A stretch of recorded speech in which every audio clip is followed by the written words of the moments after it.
àwọn gbajúmọ̀ òṣèré tíátà bíi Muyọ̀láwà, Fúnkẹ́ Akíndélé àtàwọn míì bẹ́ẹ̀ ni wọ́n ti ń fi àdúrà ránṣẹ́ sí gbajúgbajà òṣèré tíátà ilẹ̀ wa ní Eniola Badmus, ẹni tó pèèyàn tó mọ̀ sí gbogbo Big Girl, lórí bí obìnrin náà ṣe jẹ́ kó di mímọ̀ pé ó rẹ òun díẹ̀ tó sì gbàdúrà pé kọ́lọ́run fún òun ní àlàáfíà àti pé kí gbogbo àwọn èèyàn kí wọ́n gbàdúrà fún òun pé kọ́lọ́run kó fún òun náà ní àlàáfíà. Àná òde òní ni Eniola Badmus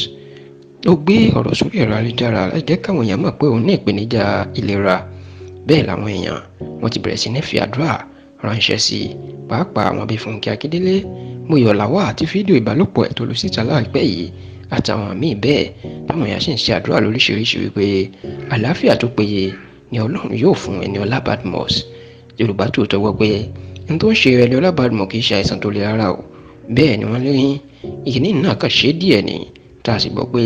pérépéré ni ìlera ẹ̀ pé báyìí, ṣùgbọ́n títí dàsìkò yìí làwọn èèyàn sì ń rọ̀jò àdúrà lé lórí pé aburú tàbí àìsàn kankan kò ní ṣe é.